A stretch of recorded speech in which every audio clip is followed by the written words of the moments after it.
Hello guys, welcome back to our channel.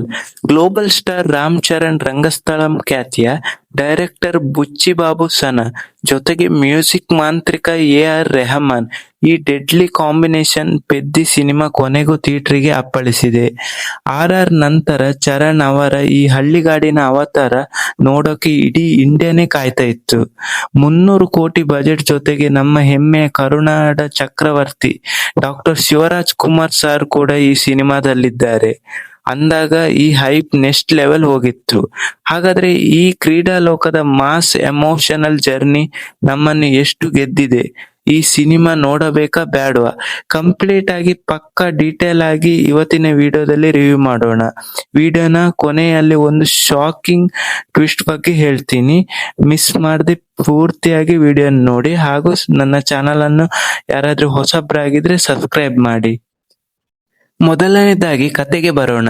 ಈ ಸಿನಿಮಾದ ಕತೆ ನಡೆಯುವುದು 1980 ದಶಕದ ಆಂಧ್ರ ಪ್ರದೇಶದ ಒಂದು ಹಳ್ಳಿಯಲ್ಲಿ. ಕಥಾನಾಯಕ ನಮ್ಮ ಪೆದ್ದಿ. ಇವನು ಸಾಮಾನ್ಯ ಹುಡುಗನಲ್ಲ. ಕ್ರಿಕೆಟ್ ಇರಲಿ, ಮಣ್ಣಿನ ಕುಸ್ತಿ ಇರಲಿ, ಆಟ ಅಂತ ಬಂದ್ರೆ ಇವನನ್ನು ಸೋಲ್ಸೋಕೆ ಯಾರ ಕೈಲೂ ಆಗಲ್ಲ. ಹಳ್ಳಿಯ ಜನರ ಪಾಲಿಗೆ ಇವನೊಬ್ಬ ಭರವಸೆ. ಆದರೆ ಕತೆಗೆ ಟ್ವಿಸ್ಟ್ ಸಿಗೋದು ಯಾವಾಗ ಅಂದ್ರೆ, ಈ ಹಳ್ಳಿಯ ಮುಗ್ಧ ಜನರ ಮೇಲೆ, ಅಲ್ಲಿನ ಶೋಷಿತರ ಮೇಲೆ ದೊಡ್ಡ ದೊಡ್ಡ ಶಕ್ತಿಗಳು, ಅಹಂಕಾರಿ ವಿಲನ್ಗಳು ಸವಾರಿ ಮಾಡೋಕೆ ಬರ್ತಾರೆ. ಆ ಹಳ್ಳಿಯ ಗೌರವ, ಸ್ವಾಭಿಮಾನ ಅಪಾಯಕ್ಕೆ ಸಿಲುಕುತ್ತೆ. ಆಗ ನಮ್ಮ ಪೆದ್ದಿ ಕೇವಲ ಆಟಗಾರನಾಗಿ ಉಳಿಯಲ್ಲ, ತನ್ನಲ್ಲಿರೋ ಕ್ರೀಡಾ ಕೌಶಲ್ಯ ಮತ್ತು ಅದ್ಭುತ ಶಕ್ತಿಯನ್ನೇ ಆಯುಧ ಮಾಡಿಕೊಂಡು ಇಡೀ ಹಳ್ಳಿಯನ್ನ ಒಂದುಗೂಡಿಸಿ ಆ ದೌರ್ಜನ್ಯ ವಿರುದ್ಧ ಹೇಗೆ ತಿರುಗಿ ಬೀಳ್ತಾನೆ ಅನ್ನೋದೇ ಪೆದ್ದಿ ಸಿನಿಮಾದ ಒನ್ ಲೈನ್ ಸ್ಟೋರಿ ಆಗಿದೆ. ಕತೆ ಸಿಂಪಲ್ ಅನಿಸಿದ್ರು ಅದನ್ನು ಬುಚ್ಚಿ ಬಾಬು ಸನ ಅವರು ಪ್ರೆಸೆಂಟ್ ಮಾಡಿರೋ ರೀತಿ ಅದ್ಭುತವಾಗಿದೆ. ಈಗ ಪರ್ಫಾರ್ಮೆನ್ಸ್ ಬಗ್ಗೆ ಮಾತಾಡ್ಲೇಬೇಕು. ರಾಮ್ ಚರಣ್ ವಾಟರ್ ಟ್ರಾನ್ಸ್ಮೇಷನ್ ಗುರು. ಈ ಸಿನಿಮಾಗಾಗಿ ಅವರು 4 ತಿಂಗಳು ದಂಗಲ್ ಕೋಚ್ ಹತ್ತಿರ ಸ್ಪೆಷಲ್ ಟ್ರೈನಿಂಗ್ ತಗೊಂಡಿದ್ದಾರೆ ಅನ್ನೋದು ಪ್ರತಿ ಕುಸ್ತಿ ಸೀನಲ್ಲೂ ಎದ್ದು ಕಾಣುತ್ತೆ.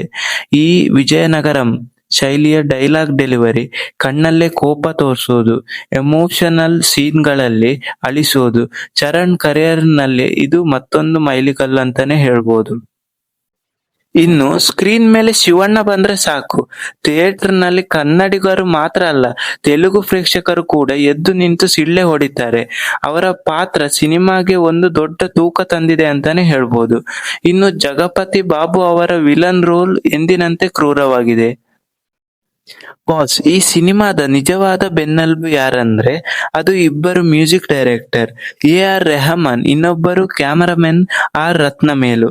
ರೆಹಮಾನ್ ಸರ್ ಕೊಟ್ಟಿರೋ ಬ್ಯಾಕ್ ಗ್ರೌಂಡ್ ಸ್ಕೋರ್ ಇದೆ ಅಲ್ಲ, ಅಬ್ಬಬ್ಬಾ, ಆಕ್ಷನ್ ಸೀನ್ಗಳಲ್ಲಂತೂ ರೋಮಾಂಚನ ಆಗುತ್ತೆ. ಚಿಕ್ಕಿರಿ ಚಿಕ್ಕಿರಿ ಹಾಡು ಆಲ್ರೆಡಿ ಹಿಟ್ ಆಗಿತ್ತು, ಈ ಸಿನಿಮಾ ನೋಡುವಾಗ ಇನ್ನೂ ಮಜಾ ಕೊಡುತ್ತೆ. ಇನ್ನು ಹೀರೋಯಿನ್ ಜಾನ್ವಿ ಕಪೂರ್ ಅಚ್ಚಿಯಮ್ಮ ಪಾತ್ರದಲ್ಲಿ ತುಂಬಾ ಕ್ಯೂಟ್ ಆಗಿ ಕಣ್ಮನ ಸೆಳೆಯುತ್ತಾರೆ. ಸಾಂಪ್ರದಾಯಿಕ ಲುಕ್ ನಲ್ಲಿ ಅವರ ಆಕ್ಟಿಂಗ್ ಮತ್ತು ರಾಮ್ ಚರಣ್ ಜೊತೆಗಿನ ಕೆಮಿಸ್ಟ್ರಿ ಚೆನ್ನಾಗಿ ವರ್ಕ್ ಆಗಿದೆ ಇಲ್ಲಿ. ಇನ್ನು ರತ್ನಮೇಲು ಅವರ ಕ್ಯಾಮರಾ ವರ್ಕ್ ಬಗ್ಗೆ ಹೇಳ್ಬೇಕಾ? 1980 ಕಾಲದ ಹಳ್ಳಿಯನ್ನು ಕಣ್ಣಿಗೆ ಕಟ್ಟುವ ಹಾಗೆ ತೋರಿಸಿದ್ದಾರೆ. ಪ್ರತಿಯೊಂದು ಫ್ರೇಮ್ ಕೂಡ ಮಣ್ಣಿನ ವಾಸನೆಯನ್ನು ನೆನಪಿಸುತ್ತೆ. ಆಕ್ಷನ್ ಕೊರಿಯೋಗ್ರಫಿ ಮತ್ತು ನವೀನ್ ನೋಲಿ ಅವರ ಎಡಿಟಿಂಗ್ ಸಿನಿಮಾ ವೇಗವನ್ನು ಕಾಪಾಡಿಕೊಂಡು ಹೋಗಿದೆ. ಡೈರೆಕ್ಟರ್ ಬುಚ್ಚಿ ಬಾಬು ಸನ ಸಿನಿಮಾ ರಿಲೀಸ್ ಮುಂಚೆ ಒಂದು ಮಾತು ಹೇಳಿದ್ರು. ಪೆದ್ದಿ ಸಿನಿಮಾದ ಕೊನೆಯ 50 ನಿಮಿಷಗಳು ನಿಮ್ಮನ್ನು ಅಲಿಗಾಡಿಸಿ ಬಿಡುತ್ತೆ, ತುಂಬಾ ಎಮೋಷನಲ್ ಮತ್ತು ಡಿಸ್ಟರ್ಬಿಂಗ್ ಆಗಿರುತ್ತೆ ಅಂತ ಹೇಳಿದ್ರು. ಅವರು ಹೇಳಿದ್ದು 100ಕ್ಕೆ 100 ನಿಜ. ಸಿನಿಮಾದ ಸೆಕೆಂಡ್ ಹಾಫ್, ಅದರಲ್ಲೂ ಆ ಕೊನೆಯ 50 ನಿಮಿಷಗಳ ಕ್ಲೈಮ್ಯಾಕ್ಸ್ ಜರ್ನಿ ಇದೆ ಅಲ್ಲ, ಅದು ಕೇವಲ ಆಕ್ಷನ್ ಅಲ್ಲ, ಅದೊಂದು ಎಮೋಷನಲ್ ಟ್ರ್ಯಾಕ್. ಥಿಯೇಟರ್ ನಿಂದ ಹೊರಗೆ ಬರುವಾಗ ಪ್ರತಿಯೊಬ್ಬ ಪ್ರೇಕ್ಷಕನ ಕಣ್ಣಂಚಿನಲ್ಲೂ ನೀರಿರುತ್ತೆ. ಅಷ್ಟರ ಮಟ್ಟಿಗೆ ಭಾರವಾದ ಹೃದಯದಿಂದ ಹೊರಗೆ ಬರುವಂತೆ ಡೈರೆಕ್ಟರ್ ಕಥೆಯನ್ನು ಮುಗಿಸಿದ್ದಾರೆ. ಕಮರ್ಷಿಯಲ್ ಸಿನಿಮಾದಲ್ಲಿ ಇಂಥದೊಂದು ಧೈರ್ಯಶಾಲಿ ಕ್ಲೈಮ್ಯಾಕ್ಸ್ ಇಟ್ಟಿದ್ದಕ್ಕೆ ನಿರ್ದೇಶಕರಿಗೆ ಹ್ಯಾಟ್ಸ್ ಆಫ್ ಅಂತಾನೆ ನಾನು ಹೇಳ್ಬೋದು. ಸರಿ, ಈಗ ಇನ್ನು ಕಂಪ್ಲೀಟ್ ಆಗಿ ಪ್ಲಸ್ ಮತ್ತು ಮೈನಸ್ ಪಾಯಿಂಟ್ ನೋಡುವುದಾದ್ರೆ, ಪ್ಲಸ್ ಪಾಯಿಂಟ್, ರಾಮ್ ಚರಣ್ ಅವರು ಬೆಂಕಿ ನಟನೆ ಮತ್ತು ಫಿಸಿಕಲ್ ಮೇಕ್ ಓವರ್. ಸೆಕೆಂಡ್, ಕೊನೆಯ 50 ನಿಮಿಷಗಳ ಎಮೋಷನಲ್ ಕ್ಲೈಮ್ಯಾಕ್ಸ್. ಇನ್ನು ಮೈನಸ್ ಪಾಯಿಂಟ್ ನೋಡೋದಾದ್ರೆ, ಫಸ್ಟ್ ಹಾಫ್ ನಲ್ಲಿ ಕತೆ ಸ್ವಲ್ಪ ನಿಧಾನವಾಗಿ ಇದೆ ಅಂತ ಅನ್ಸುತ್ತೆ.